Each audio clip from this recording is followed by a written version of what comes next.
आज टॉस में हम बात कर रहे हैं डॉक्टर आनंद तिवारी से।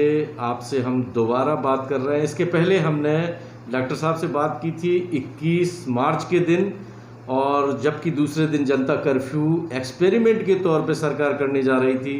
पिछले इंटरव्यू में डॉक्टर साहब ने हमें जो हिदायतें बताई थी, उस समय गवर्नमेंट क्या करने जा रही है किसी को पता नहीं था, लेकिन डॉक्टर साहब ने अपने अनुभव के आधार पर हम लोगों को ये जानकारी दी थी। वर्तमान में अब हम जिन परिस्थितियों के बीच हैं, आज एम्स के डॉक्टर गुलेरिया का भी एक मैसेज चल रहा है कि ये जो भी मामले हैं ये जून में अपने चरम पे होंगे। मैं यहीं से डॉक्टर साहब से बात शुरू करता हूं। डॉक्टर साहब, अब क्या कहना चाहते हैं करंट सिचुएशन के बारे में? करंट सिचुएशन के मद्देनज़र मैं ये कहना चाहूँगा कि जैसा हम आपने उस समय डिस्कस किया था कि 20-21 मार्च को लॉकडाउन शुरू होने के पहले कि हम आपको गवर्नमेंट के निर्देशों का पालन करना पड़ेगा, और कहीं ना कहीं मुझे लगता है कि इसको पूरे अच्छी तरीके से पालन नहीं किया गया है, जो हम आपको ये दिन देखना पड़ रहे हैं। अभी इससे अंदाज़ा लगा लीजिए कि अगर लॉकडाउन पूरी तरह से सफल रहता तो जो 3 दिन में 10,000 केस हुए ये नहीं होते। उस समय भी हम आपने जिक्र किया था कि अगर ये स्लम एरिया में या कहीं और जहाँ ज़्यादा आबादी उस जगह पहुँच जाता है और लोग डॉक्टर्स और चिकित्सक और पैरामेडिक्स का सहयोग नहीं करते हैं तो ये और ज़्यादा बढ़ जाएगा। इस विगत 1.5 महीने में हम आपको यही संदेश मिलता है कि हम आप इसमें कहीं ना कहीं असफल रहे हैं। और जैसा कि एम्स हॉस्पिटल के डॉक्टर साहब ने जिक्र किया है कि अब भारत में बहुत ज़्यादा केसेस आने वाले हैं और जून जुलाई तक ये बहुत ज़्यादा हो जाएंगे। तो अगर हम आप ये सोच लें कि आज से ही अगर कंप्लीट लॉकडाउन मान लें, क्योंकि शासन की व्यवस्था ये नहीं है कि अब कंप्लीट लॉकडाउन ज़बरदस्ती या संदेश के द्वारा किया जाए। अब तो जनता को स्वयं अवेयर होना पड़ेगा। जो मास्क उन्होंने कंपलसरी किया है, हम आप अपने आप को भी देख सकते हैं कि 20 मार्च को हम आपने मास्क नहीं लगाए थे, तो हम आप इतने तो अवेयर हो चुके हैं कि मास्क लगाना है। अगर मास्क और सोशल डिस्टेंसिंग ही हो जाए, इतना भी बहुत ज़्यादा हो जाएगा। और इसके ऊपर तो हम आप ये भी कर सकते हैं कि अगर जैसे ही किसी से मिलें, हाथ वैसे भी नहीं मिलाना है।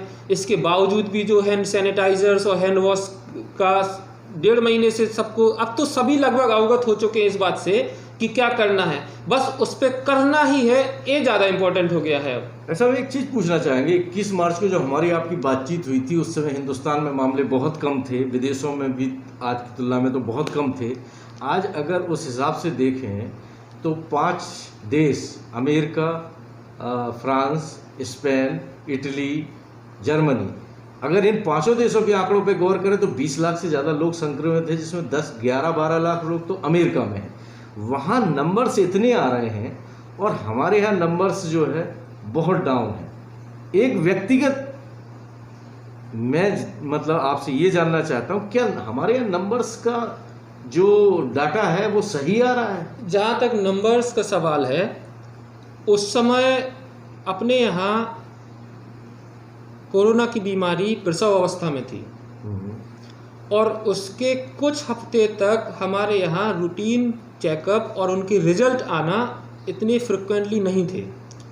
आज मशीन्स भी ज़्यादा हो गई हैं और चेकअप भी ज़्यादा हो रहे हैं और रिजल्ट भी जल्दी आ रहे हैं, क्योंकि उस समय हो सकता था कि इतनी जल्दी उस केसेस के पॉजिटिव रिस्पॉन्स भी ना मिले। लोगों के अंदर हो सकता है कोरोना वायरस इन्फेक्टेड हो, लेकिन वो पॉजिटिव केसेस में नहीं आते थे। आज वो सब पॉजिटिव में हो गए और शासन व्यवस्था भी बहुत ज़्यादा स्ट्रिक्ट हो गई है। हम आप देख सकते हैं विगत 40 दिनों के क्वारंटाइन में अगर कोई एक पर्सन भी बाहर से आता है तो उसको सबसे पहले पुलिस व्यवस्था के द्वारा हॉस्पिटल ले जाया जाता था या उसको किसी व्यवस्था से क्वारंटाइन किया जाता था। तो इस बीच में जो क्रांतिकारी तरीके से चेकअप हुए हैं, रूटीन चेकअप हुए हैं, तो नंबर ऑफ केसेस तो बढ़ना लाजमी है, क्योंकि ये होना ही होना था, क्योंकि अब केसेस लेबोरेटरी के थ्रू मीडिया में बहुत जल्दी पहुंच रहे हैं। एक और सवाल है कि हम बार बार सुनते हैं 40,000, 50,000 में से 12,000 लोग स्वस्थ होकर घर जा चुके हैं, लगभग 20-25% की दर। और दूसरी तरफ हम ये सुनते हैं कि वैक्सीन नाम की कोई अभी मतलब उसकी वैक्सीन नहीं है। तो ये कैसे हो रहा है कि लोग भर्ती होते हैं, स्वस्थ होकर वापस चले जाते हैं? क्या इनमें दोबारा इस तरह के लक्षण आने की उम्मीद या कुछ इस तरह का है, या इनको लगातार वॉच किया जाएगा, लगातार इनको अलग से क्वारंटाइन किया जाएगा?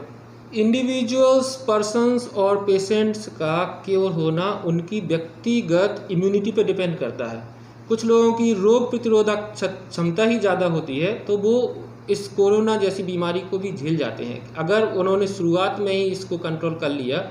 जैसे कुछ लोग पॉजिटिव होने के बाद भी किसी और से नहीं मिले घर परिवार में या मोहल्ले पड़ोस में किसी से, तो वो केस एक ही तक सीमित रह जाएगा और इसका मैक्सिमम ये हो सकता है कि उसकी इम्यूनिटी ज़्यादा होगी। और ऐसे केसेस जो कोरोना पॉजिटिव होने के बाद ठीक हो जाते हैं, ये तो हम आप लोगों के लिए और अच्छा है। और क्योंकि इसमें डरने की ज़्यादा बात नहीं है, इसमें बात ज़्यादा है कि कॉन्फिडेंस लेवल ज़्यादा होना चाहिए।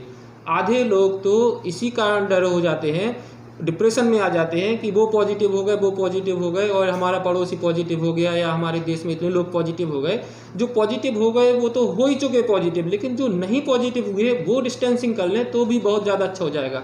और वैक्सीन का सवाल ये है कि ये पिछले वीडियो में भी हम आपने जिक्र किया था कि वैक्सीन एक दिन में ईजाद नहीं हो जाती हैं और किसी भी बीमारी की वैक्सीन बनने में कई सालों लगे हैं। पहले पेनिसिलिन का आविष्कार होने के लिए कितने लोग नहीं मर चुके हुए, उसके बाद पेनिसिलिन आई है। अब हम लोग उम्मीद कर रहे हैं कि इसकी वैक्सीन दूसरे दिन मिल जाएगी, तो कैसे मिल जाएगी। और इस समय तो पूरे देश की सभी लेबोरेटरीज, सभी पैरामेडिक, सभी डॉक्टर, सभी रिसर्च सेंटर्स केवल इसी की वैक्सीन बनाने में लगे हुए हैं। तो ऐसा नहीं है कि वैक्सीन नहीं आएगी, लेकिन उसकी प्रूविंग और डोज बनाने में जो कुछ समय लगता है, इसके मद्देनज़र जल्दी से जल्दी संभावना है कि वैक्सीन आ ही जाएगी। जो कहा टॉस, उसके लिए डॉक्टर साहब को धन्यवाद देती है और हम चाहेंगे कि टॉस के साथ आप जुड़ के कुछ ढंग के काम करें। धन्यवाद।